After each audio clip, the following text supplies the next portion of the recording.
Oke, kita lanjut ke modul 4 untuk BLS series. Oke, ya oke teman-teman yang sebelumnya ada modul 0 untuk Adult Chain of Survival, modul 1 untuk BLS pada korban dewasa, modul 2 untuk bagaimana memakai AED, dan modul 3 bagaimana melakukan BLS pada pasien anak. Dan ini adalah modul keempat, yaitu bagaimana melakukan basic life support pada pasien bayi atau infant. Oke, seluruh materinya berdasarkan BLS dari AHA di tahun 2000 sesuai guideline tahun 2015. Kemudian kita akan konklusikan perbedaan antara BLS bayi dengan pasien dewasa berdasarkan tabel yang berada di halaman 79. Buat teman-teman yang sudah pegang buku ataupun pegang e-book, silakan dibuka di halaman 79. Kita akan berdasarkan rangkumannya ada di sana. Oke. Yuk kita lanjut. Kita mulai. Infant. Saya siapin dulu ya, sebentar. Oke. Infant, kriteria infant dulu yang pertama. Oke, good. Sip, infant. Nah, di atas label yang berwarna biru ini ada perbedaannya. Oke ya. Dewasa itu adalah dari pubertas sampai dewasa.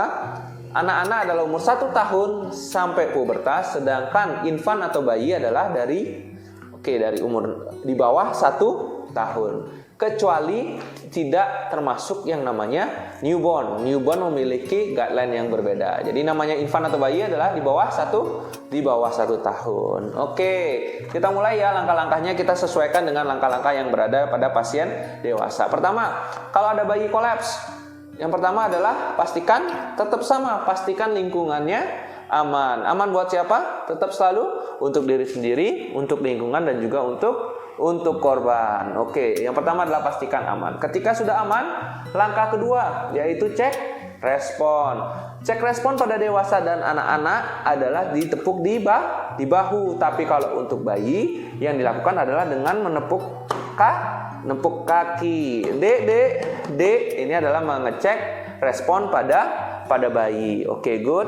Dan apa yang dicari? Sama seperti tadi, yang dicari adalah respon. Buka mata, bangun, bergerak, menangis, itu adalah yang dicari tentang respon. Kalau tidak ada respon, tidak membuka mata, tidak menangis, tidak bangun, berarti tidak ada respon. Segera langkah selanjutnya panggil bantuan. Nah, sama seperti yang di anak-anak, di bagian ini adalah yang ini. Kalau kita benar-benar sendiri dan tidak menyaksikan, maka dibenarkan kita untuk melakukan CPR dulu 2 menit, baru kita mengaktifkan emergency response atau panggil bantuan. Tapi kondisinya 2 ya, tidak disaksikan dan juga kita sendiri. Pada umumnya kondisinya adalah kita tidak sendiri dan ataupun kita menyaksikan. Ataupun kalau tidak sendiri, ada orang lain, tolong panggil bantuan, atau tolong aktifkan kode dulu, tolong panggil ambulan. Kita bisa melakukan CPR. Oke, paham ya? Kalau sendiri dan kolapsnya tidak disaksikan, CPR dulu 2 menit, baru memanggil bantuan atau mengaktifkan emergency response system. Oke, bantuan sudah dipanggil, tolong, ada bayi tidak sadar. Setelah itu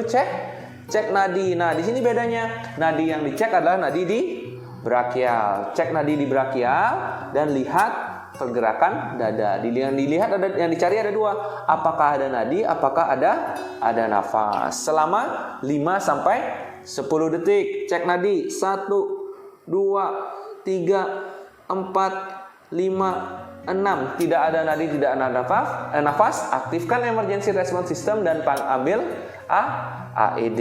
Oke, good. Sampai sini perbedaannya ya.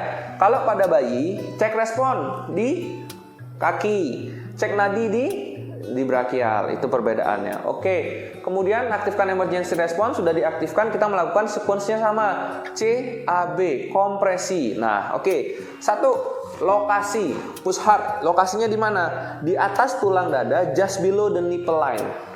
Oke ya.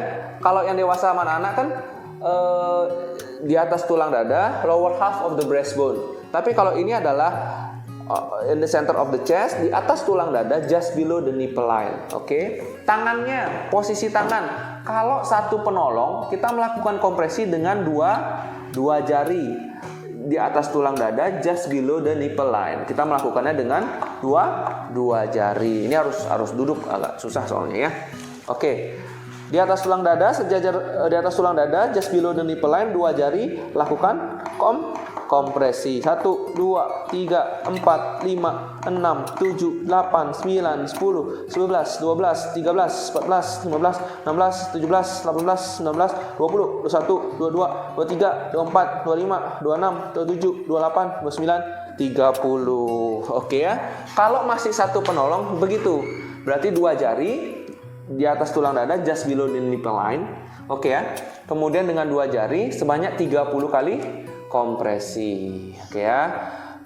Seberapa dalam? Nah, ini kedalamannya sepertiga dinding dada anterior posterior atau sepertiga dinding dada atas, depan dan belakang, atau sekitar atau kurang lebih sekitar 4 cm atau 1,5 inci. Oke ya. Jadi kedalamannya sepertiga dinding anterior posterior atau sekitar 4 cm atau 1,5 inci. Oke, itu kalau satu penolong. Setelah kita melakukan 30 kali, kita melakukannya dengan pocket mesh. Sama head till chin lift, berikan nafas 2 kali. 1, 2, avoid excessive ventilation. Lanjutkan lakukan kompresi. Sebanyak berapa lama? Sebanyak berapa? 30 kali kompresi.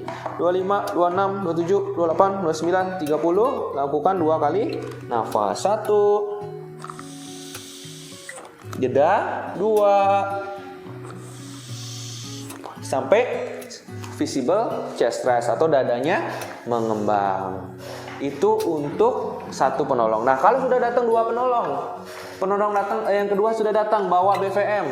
Nah, apanya yang berubah? Yang berubah adalah tekniknya.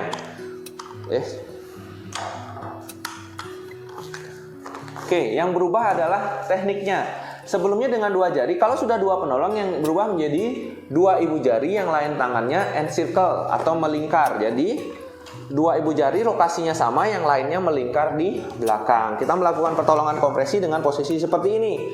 1, 2, 3, 4, 5, 6, 7, 8, 9, 10, 11, 12, 13, 14, 15. Berikan nafas 2 kali. Kalau sudah berdua, tekniknya berubah. Jadi 2 ibu jari, tangan yang lain melingkar. Dan rasionya juga berubah karena sudah 2 penolong, sama seperti yang di pediatri atau anak, rasionya menjadi 15:2. Oke, jadi itu perbedaannya ya. Satu dari segi kompresi, lokasinya satu ya, di atas tulang dada, just below the nipple line. Kedalamannya berapa? Oke, sekitar 1,5 inci atau 4 cm. Apalagi perbedaannya? Kalau satu penolong 2 jari, perbandingannya 30:2. Kalau sudah berdua, tekniknya bagaimana? 2 ibu jari, yang jari yang lain melingkar dengan perbandingan 15:2. Oke, itu perbedaan untuk sisanya sama ya, high quality CPR yang lain semuanya sama. Push fast tetap rasio rate-nya sama, 100 sampai 120 kali per menit. Kemudian minimal interruption, ingat chest recoil, kemudian avoid excessive ventilation. Cukup sampai dadanya terlihat mengembang atau visible chest rise. Oke ya. Nah, untuk AED bagaimana? Kalau untuk infant, prefernya adalah AED yang manual, yang akan teman-teman pelajari di PALS. Itu tidak dianjurkan, ataupun kalau ada yang namanya pediatric attenuator atau menyesuaikan AED dengan infant gitu, tapi mungkin tidak familiar ada. Jadi untuk infant lebih disarankan yang manual defibrillator. Oke. Jadi itu kesimpulannya, perbedaannya saya rangkum lagi sekali ya. 1, dalam hal mengecek respon, cek responnya di kaki. Kemudian 2, cek nadinya di brachial. Kemudian lokasinya di atas tulang dada, just below the nipple line atau di bawah sejajar dengan puting susu. Tekniknya, kedalaman dulu deh. Kedalamannya kurang lebih 1,5 inci atau 4 cm. Kemudian tekniknya, kalau satu penolong dengan 2 jari dengan rate 30:2, 2. Kalau sudah berdua, tekniknya berubah jadi 2 ibu jari dengan tangan yang lain melingkar.